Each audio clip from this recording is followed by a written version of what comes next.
Welcome back to Open Line tonight. We are talking about the Waffle House shooting, the story that has just rocked this city for the last 2 days. I know a lot of you have things to say about it. Let's jump right to the lines. We're taking these calls in order. We have Linda on the line. Good evening, Linda. Hello. My question is this. Do you think the shooter could be charged with a federal hate crime since he was white and all the victims were either African American or Hispanic? Thanks. That's a good question. It is a very good question. We've also learned of some issues that we've had callers to the newsroom that say he was in a Publix near there a couple of days before the shooting yelling racial slurs. Publix would not confirm that with us yesterday. Actually, they said that they weren't aware of that.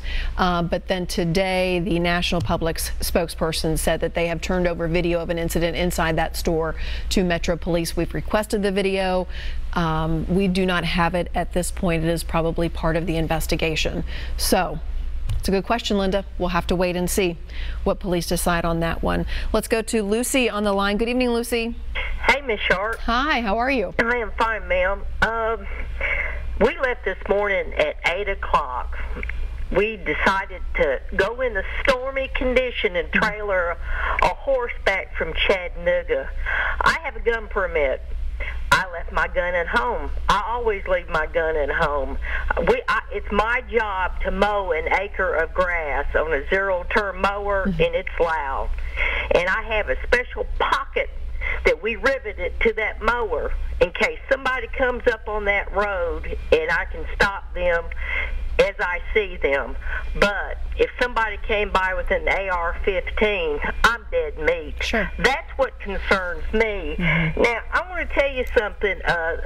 Somebody called here earlier mentioning Mr. Harris, and somebody can correct me if I'm wrong, but in Nashville, I can go to the 4th of July celebration in downtown Nashville, and under Tennessee state law, if I have my gun permit with me, I can fire off round after round at the 4th of July celebration downtown because it's legal in Tennessee for celebratory gunfire. Okay, that's common sense. That's a good law. But let's look at, you talk about mental health. It was about 3 or 4 years ago, the psychiatric manual took out antisocial behavior and psychopathic lying as a psychiatric condition because they said it's so prevalent now it has become the norm. So this is what we need to be looking at, is what is our normal behavior. I'm going to go to Chattanooga with the radio off and we're going to talk. It's broad daylight. We have cell phones. A storm's coming fine, but it's a well-traveled road. Why should I carry a gun and have a shootout on the highway and endanger other people? You see my logic I there? I do, But Lucy. not everybody feels that Sure. way. Everybody is scared. Now, here last week was the anniversary of the Oklahoma City bombing. Yes. Timothy McVeigh believed in this same thing that I heard that this kid that shot the Waffle House up believed in. What is it? The sovereign citizen movement. And these people claim libertarian values and everything. They'll walk in your yard, look in your windows, take your mower. It's a free country kind of crap. I've heard it all before, okay? Now, Timothy McVeigh believed that too, because he believed what David Koresh believed, that the federal government, no man had a right on his property, and he had an arsenal down there. And when they tried to serve a warrant on him for child molestation, he brought out his arsenal because he said, with a lot of other people, the reason you had to go armed, now this was 25, 30 years ago, was the talk, is because they're out to kill all the Christians. So I've heard it all. Sure. So it's all common sense. And when it comes to saying who has mental health issues, it has been a known fact in the United States of America that 98% of the population suffer from some sort of neurosis or another. So where are we? Okay? Thanks for listening, Miss Sharp, and good to see you back. Thank you. It is good to be back. I appreciate that, Lucy. It certainly is good to be back. Let's go to Lisa on the phone. Hi, Lisa. Hello. Thank you for waiting patiently. What's your comment tonight? Yes. Everybody talks about that guy, and they mention the victims. Prayers go out to all the victims. The one thing that's not mentioned, I've not heard much about, is the victims that are still in the hospital. Yes. Yes. 2 women at Vanderbilt right now. They were upgraded today to stable condition, but we were told that one woman, the doctors are trying to save her leg. She was hit, I don't know how many times, in the leg by the gunfire, and they're trying to save her leg right now. And I believe that is the same woman that her boyfriend was killed. So, yeah, I mean, it's terrible. These lives have been changed. I mean, and it is hard as an outsider to comprehend how they have physically been changed, but emotionally, maybe the biggest way that they will be changed for the rest of their lives. And I mean, you know, they show everybody on the news and on Facebook and everything.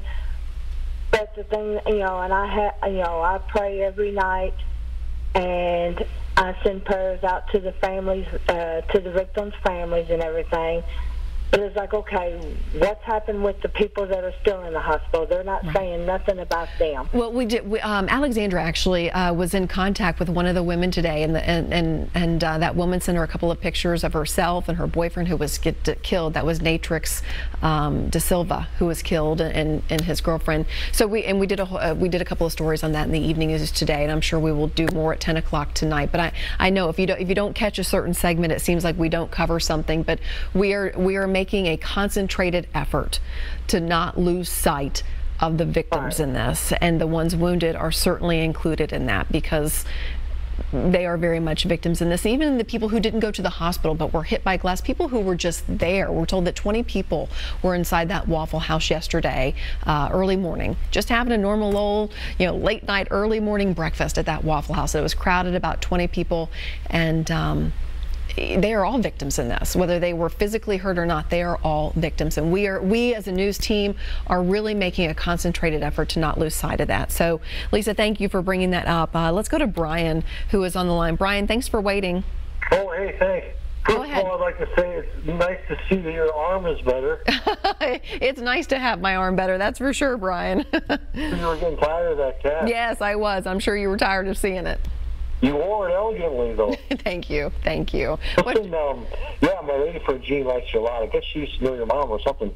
But anyway, yeah, I got some relatives in Tazewell County, and I spent 10, 11 years in Chicago. I was telling your producer guy that it seems like the gun laws in general in the whole state of Illinois are a little stricter than they are in Tennessee. In Chicago, you really can't have a gun, right, even though a lot of people have them. But look at their crime rate. And then, but in Tazewell County, farmland, they have some. You would think they have a lot more, but they really don't. I haven't been there for 10, 15 years. Hello? Yeah, we're still here. Go ahead. Oh, yeah, but I'll tell you, in Tennessee, it seems like there's a lot more guns. I mean, there's not as many people as Illinois, but it seems like just about everywhere in Tennessee there's more guns. And you're talking about what can they do?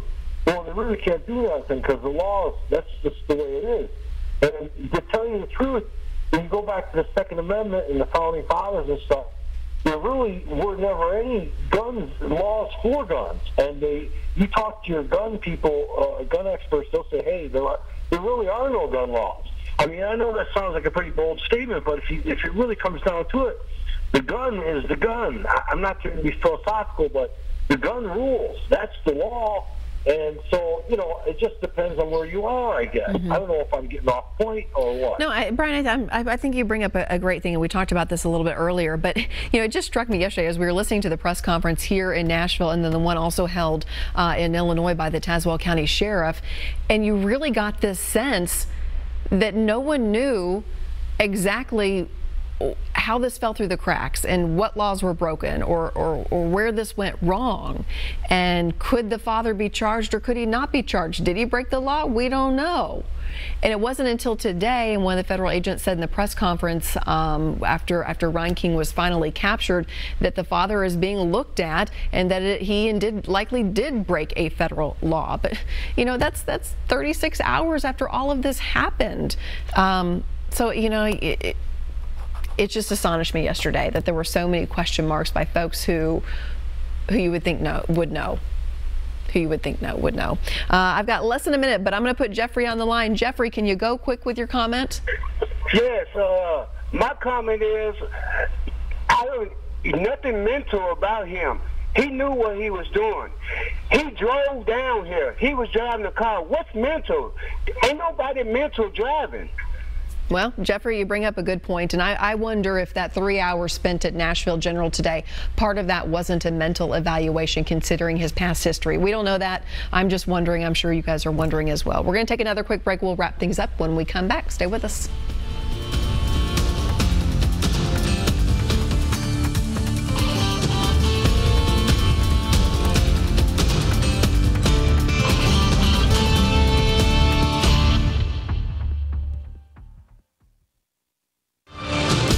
You live in a busy world. You work, travel, care for the family, and enjoy time with friends. So a moment wasted